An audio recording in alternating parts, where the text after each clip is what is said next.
ದ್ವಾದಶಸೂತ್ರದಲ್ಲಿ ಶ್ರೀಮದಾಚಾರ್ಯರು ಭಗವಂತನ ಉನ್ನತ ಪ್ರಾರ್ಥಿತಾ ಶೇಷ ಸಂಸಾಧಕಂ ಅಂತ ವರ್ಣನೆ ಮಾಡ್ತಾರೆ. ಅರ್ಥ ಏನು? ಉನ್ನತ ಯಾರು ನಮಗೆ ಉನ್ನತ ಅಂದ್ರೆ ಪ್ರಾರ್ಥಿತ, ಅವರು ಮಾಡಿದಂತಹ ಪ್ರಾರ್ಥನೆಯನ್ನ ಉನ್ನತ ಪ್ರಾರ್ಥಿತ ಅಶೇಷ ಸಂಸಾಧಕಂ.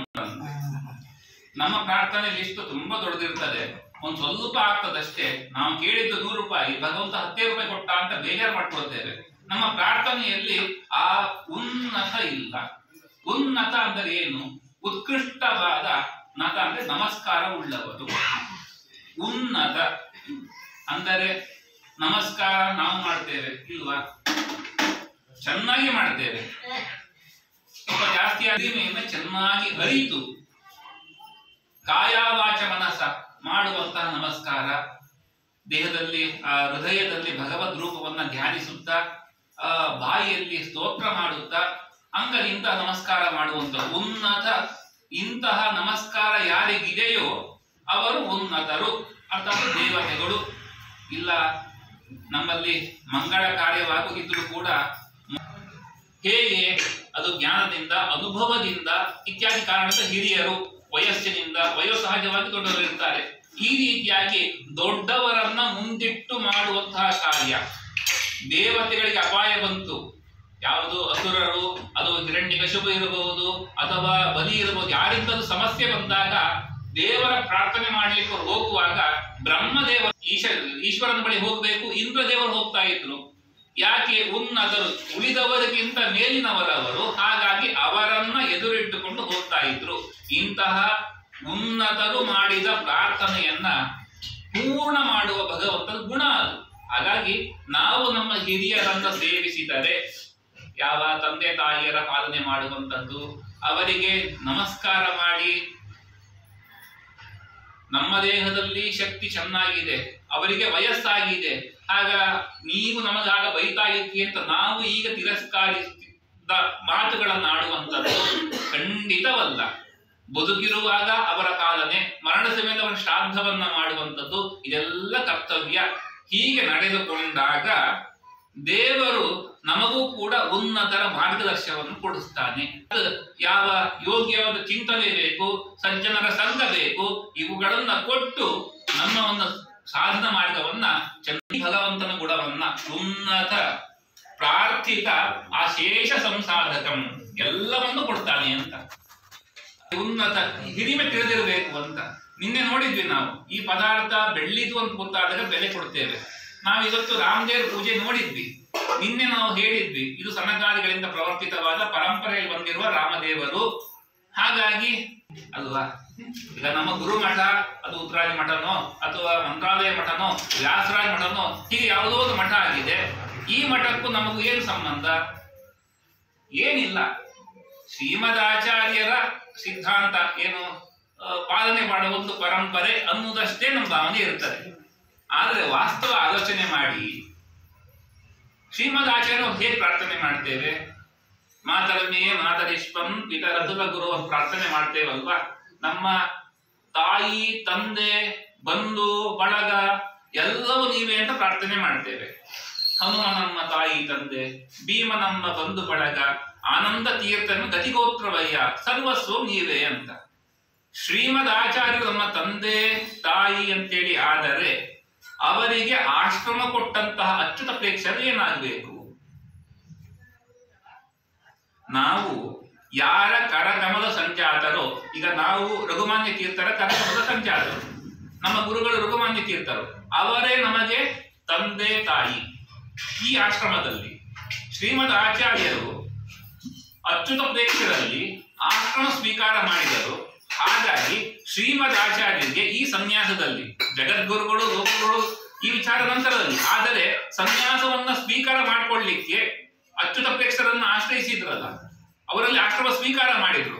ಹಾಗಾಗಿ ಶ್ರೀಮದ್ ಆಚಾರ್ಯರು ನಮ್ಮ ತಂದೆ ತಾಯಿ ಅಂತಾದರೆ ಅವರ ಗುರುಗಳು ಅಚ್ಯುತ ಪ್ರೇಕ್ಷರು ನಮಗೇನಾಗಬೇಕು?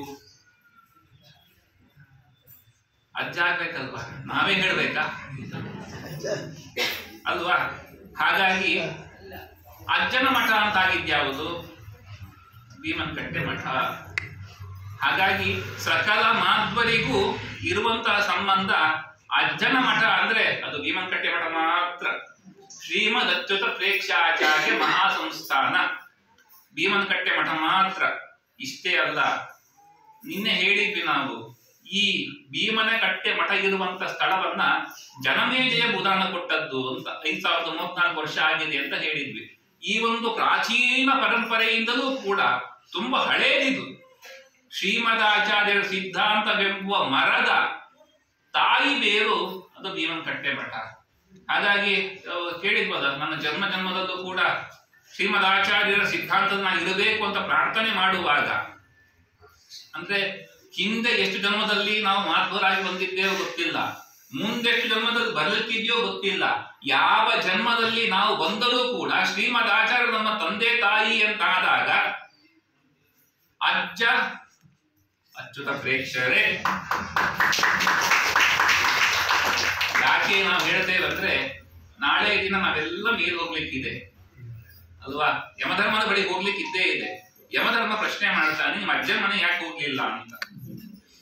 ನಾವೇನ್ ಹೇಳ್ತೇವೆ, ನಮ್ಮ ದೇಹಕ್ಕೆ ಕಾರಣ ಆದ ತಂದೆ ತಾಯಿಯರ ತಂದೆ ಮನೆಗೆ ಹೋಗಿದ್ದೇವೆ. ಆದರೆ ಹಾಗೆ ಕೇಳ್ತಾ ಇಲ್ಲ.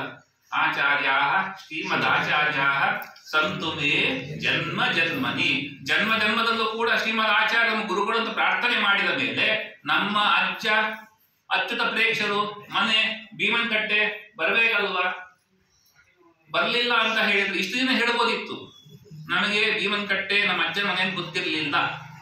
ಆದರೆ ಮಾರ್ಗಶಿರ ಬಗುಳ ಶೋಭಕ ಸಂವತ್ಸರದ ಅಷ್ಟಮಿ ಗುರುವಾರ ಇಂಥ ಸಮಯದಲ್ಲಿ ಸಮಯ 12:15ಗೆ ಭೀಮನಕಟ್ಟೆ ಸ್ವಾಮಿಗಳೇ ನಿಮಗೆ ನೇರವಾಗಿ ತಿಳಿಸಿಕೊಟ್ಟಿದ್ದಾರೆ ಅಂತ ಕ್ಯಾಶ್ ಅಲ್ಲಾಗಿರ್ತದೆ ಕ್ಯಾಮ್ರಾದಲ್ಲಿ. ತುಂಬಾ ಪವರ್ಫುಲ್ ಕ್ಯಾಮ್ರಾ, ಅದು ಡಿಲೀಟ್ ಆಗೋದಿಲ್ಲ. ನಮ್ದು CC ಇದೆಲ್ಲ 1 ತಿಂಗಳಿಗೆ ಮ್ಯಾಕ್ಸಿಮಮ್ ಹೋಗ್ತದೆ. ಆದ್ರೆ ಯಮಧರ್ಮದ ಹಾಗಲ್ಲ, ಹಾಗಿರ್ತದೆ. ಹಾಗಾಗಿ ಓನರ್ ಇಲ್ಲೇ ಇದ್ದಾರೆ, ಭೀಮನಕಟ್ಟೆ ಮಠದ ಓನರ್ ರಾಮದೇವರು ಇಲ್ಲೇ ಇದ್ದಾರೆ. ಅವರಿಗೆ ಒಂದು ಅಪ್ಲಿಕೇಶನ್ ಹಾಕೊಳ್ಳಿ, ಸ್ವಾಮಿ ನಮ್ಮನ್ನು ಕರೆಸ್ಕೋ. ನಿನ್ನೆ ದಿನ ನಾವು ಭೀಮನಕಟ್ಟೆ ವಿಚಾರ ಹೇಳಿದ್ವಿ. ಪಾಂಡವರು ವನವಾಸ ಸಂದರ್ಭದಲ್ಲಿ ಈ ಭೀಮನಕಟ್ಟೆಗೆ ಬಂದಿದ್ದರು. ಅಲ್ಲಿ ತಮ್ಮ ಜೊತೆಗೆ ಬಂದಂತಹ 100 ಜನ ಯತಿಗಳಿಗೆ, ಸಹಸ್ರಾರು ಜನ ಗೃಹಸ್ಥರೆಲ್ಲರಿಗೂ ಕೂಡ ವ್ಯವಸ್ಥೆ, ನೀರಿನ ವ್ಯವಸ್ಥೆ ಆಗಬೇಕು ಅಂತ ಭೀಮಸೇನ ದೇವರು ಸಂಕಲ್ಪ ಮಾಡ್ತಾರೆ. ತುಂಗಾ ನದಿ ಕಟ್ಟೆ ಕಟ್ಟುವಂಥದ್ದು. ಅದೇ ಭೀಮ ಸೇತು, ಕನ್ನಡದಲ್ಲಿ ಭೀಮನಕಟ್ಟೆ ಅಲ್ವಾ? ನೀವು ಹೇಳ್ಬೋದು ನಮ್ಮಲ್ಲಿ ಇಲ್ಲಿ ಕಟ್ಟಿ ಸರ್ನೇಮ್ ತುಂಬಾ ಜನ ಇದ್ದಾರೆ. ಹಾಗಾಗಿ ಅವರಲ್ಲಿ ಕೇಳಿದ್ರೆ ಅವರು ಹೇಳ್ತಾರೆ, ನಮ್ಮ ಹಳೇ ಹಿಂದಿನವರ ಮನೆಯಲ್ಲಿ ದೊಡ್ಡ ದೊಡ್ಡ ಕಟ್ಟೆಗಳಿದ್ದವು, ಹಾಗಾಗಿ ನಮ್ಮ ಸರ್ನೇಮ್ ಕಟ್ಟಿ ಅಂತ ಬಂದಿದೆ ಅಂತ. ಆದರೆ ಇದು ಭೀಮನಕಟ್ಟಿ. ಹೌದು, ಭೀಮಸೇನ ದೇವರು ತುಂಗಾ ನದಿ ಅಡ್ಡವಾಗಿ ಸೇತು ನಿರ್ಮಾಣ ಮಾಡಿದ್ದಾರೆ. ಯಾಕೆ ಮಾಡಿದ್ದು? ಜೊತೆಗೆ ಬಂದಲ್ಲಿ ವ್ಯವಸ್ಥೆ ಆಗ್ಬೇಕು ಅಂತ ಒಂದು ಸಂಕಲ್ಪ ಮಾಡ್ತಾರೆ ಭೀಮಸೇನ ದೇವರು. ನಾನು ಇವತ್ತು ಸಂಜೆ ಕೆಲಸ ಆರಂಭ ಮಾಡ್ತೇನೆ, ಮರುದಿನ ಬೆಳಿಗ್ಗೆ ಕೋಳಿ ಕೂಗುದು ಕೇಳಿದ್ರೆ ಕೆಲಸ ನಿಲ್ಲಿಸ್ತೇನೆ ಅಂತ.